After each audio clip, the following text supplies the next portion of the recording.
Hi everyone. So this is class for 1212. If you want credit for it, please submit your answers by before this by Friday. Okay, here we go. So by the way, there is no class. There's a locker making tomorrow and no class on Thursday. Please, if you are going to be taking the final and have two pieces you want to be working on, let me know which pieces they are. And yeah, and then I'll send out an email with the times and everything. Okay, so we start with Tnu Rabbanan, which is a technical term which means what? That's question number one. And then we get the Breita. So the Breita is mitzvah Chanukah ner ish uveto. The mitzvah of Hanukkah is a candle per household. A candle, a person, and a man in his house. A candle, a person in his house. So the mitzvah of Hanukkah each and every night is the basic mitzvah is one candle. Just burn it, and next night one candle, next night one candle, next night one candle. What's the problem with if we use this as our as kind of the thing that everyone did? For some reason, we know that people must have had a problem with it because we don't really follow that today, right? So what's the problem with that? That's question number two. Then we get umahadrin, okay, and the mahadrin either means people who follow after mitzvahs more, or people who want to beautify, like hadar means beautiful in Hebrew. So maybe it's people who want to beautify this a little bit more. It's not just one candle for each house, but actually every single person in the house has a candle lit for them. What's good about this and what's bad? That's question number three. And what's bad about this? That's question number four. So now we have basically two positions. And so if I had a family of four, basically the first position is every day, no matter how big the family is, I light one. If I'm a family of four, day one I light four, day two I light four, day three I light four, day five I light four. Then we get this idea of umahadrin min hamahadrin. Now, interestingly enough, the if we were saying first there's one candle, then there's a candle for each and every person, now we get the kind of the highest position, and here is where we have a machlokat. Here's where we have a disagreement. So Beit Shammai says this is how you do the highest position, or Beit Hillel says no, this is how you do the highest position. They each give kind of two different ideas. And Beit Shammai says, and here are the ideas. So Beit Shammai says this is how you do it. You basically light 8 candles on night one, and each day you go down.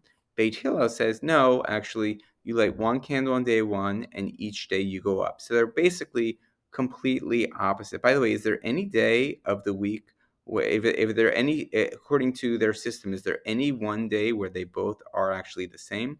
That's question, I think, number five. And which one do you actually think is correct? That's question number six. And now kind of let's get into, this was a big question that came out up in class. So is the Mahadrim in a Mahadrim position, is it basically, first of all, is it always the better position? Meaning, is the Mahadrim in a Mahadrim position always going to give you more light? This is question 7. Where is it not going to give you more light? That's question 8. Which days? So you can kind of look at these charts to figure out. And we'll pretend like there are 4 people in the house. Okay, and then which would you candlelighting would you go with if you were trying to show the world how many days of Hanukkah were left? Would you go with Hillel or Shammai? That's question number 8. Would you showing the world how many days of Hanukkah has passed? Hillel or Shammai? Question number 9. Question number 10 is showing that Hanukkah is an optimistic holiday. Question number 10. Question number 11, showing the world how much oil I have left. And then question number 12, showing my reaction to the miracle itself. It's question number 12. Question number 13, mimicking, if I want my candlelight to mimic oil reduction. That's question number 13. Which one would I go with? So I think what I hope that you learn from this is there actually is a good case for each of them to be made about this. And any other ideas, that will be question number 14 for you. Okay. And now we get to, interestingly enough, like their positions were, they for some reason, they didn't feel like they needed to justify their position because they're speaking in the time of the Mishnah, right? Because Tnu Rabbanan means this is a Breita that's talking here. And for some reason, they didn't need to kind of clarify why. It's only the Amoraim who are talking that need to kind of say, why did they think the way they did? And this is where we get Amar Ula, Plige ba tre Amorae, two Amoraim, two people who speak in the Talmud. They disagree about the decision about why one of them says one thing and one of them says nothing. Rabbi Yossi Bar Avin has one idea of why they hold what they do, and Rabbi Yossi Bar Zvida has another view. Okay, and let's get those views here. So, one of these rabbis, I'm not actually sure which one of them, says that Beit Shammai, the reason he holds what he holds is keneged. Keneged means equal. Keneged yamim haniknasim, opposite or equal the days of entering. What does that mean? That's question 15. And the reasons of Beit Hillel are equaling the days that are leaving, going out.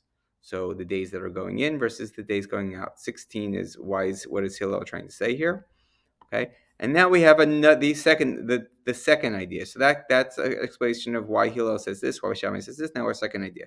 Chad Amar Tama Deveit Shammai Keneged Priyachag. The reason of Shammai is that his follow the animals of that holiday. Animal sacrifices that holiday. What's the animal? What's the holiday? The holiday is Sukkot. And what's the animal sacrifice we're talking about? Here it is right here. This is in the Torah. 13 bulls on the first day, second day 12 bulls, third day 11 bulls, 9, 8. So kind of like going down in the sacrifices. So Shammai says we do the exact same thing. And then Hillel says, no. Then he gives the reason for Beit Hillel. And this is a really, Dema'alim b'kodesh ve'em moridin. We go up in holiness and we don't go down. And this is a really important term, probably maybe one of the more important terms of the year, going up in holiness and don't go down. We spent some time in class saying, well, Hillel's wisdom here is not just about how we light candles, but really is about kind of we could use this in a strategy to navigate life. Because if we were leaving one job and going to another, what would we want if we were using Hillel's principle of Ma'alim b'kodesh ve'em moridin? If we were at a salad bar, how would we use Hillel's principle of Ma'alim b'kodesh ve'em moridin? So that was question 17, then 18. If we were at an amusement park, that's question 19. If we were choosing classes in college, question 20. Picking a vacation, question 21. Should I enter into a new relationship, question 22. All trying to use the principle of Ma'alim b'kodesh, going up in holiness, ve'ein moridin, to kind of for your life. Okay, so now we get to our last question. This is question number 21 for the day, and this is really our final question of the day, which is this. We get this interesting story at the end of this. Like, we could stop right here, but for some reason we have this story, and I really want to know why. This is the hardest question of the day. Amar Rava bar Chana. Rava bar Chana said in the name of Rabbi Yochanan, Shnei Zakenim hayu b'tzaidan. Two old guys were in Tzaidan. One of them lit his Hanukkah candles like Beit Shammai, and one of them lit his Hanukkah candles like Beit Hillel. That one who lit like Beit Shammai said, I do it according to, because it's how it's, I'm doing it that way because of his words, the explanation about the sacrifices going down on Sukkot, so I follow that. This one said, the reason why I do it the way Beit Hillel does it is because of the principle of going up and not going down. It feels like why do we even have this here? It feels like we don't really need it if we get that understanding right here. But our class brought up that it actually does something pretty interesting. So give a couple reasons of why you think that might be. And here was the piece we actually went over it in the Talmud, so everyone could read it. And that's our second piece of Talmud that we've gone over. And I told everyone in class that, well, for me, when I was studying Talmud for the first time, I basically went over passages like this that I'd learned like 20, 30, 40 times, each time kind of getting rid of some of the training wheels along the way so I could get it really, really good. And you'll, all right, and that's it. So here's all the stuff we've studied this semester. Not bad. We thought we were going to get 60, so we thought we were going to get to 30, but we're about half. So hopefully we'll get 30 for the 30. We're on track to learn 30 different pieces of Talmud before the year ends. All right, so send me in your homework and your answers, and best of luck on your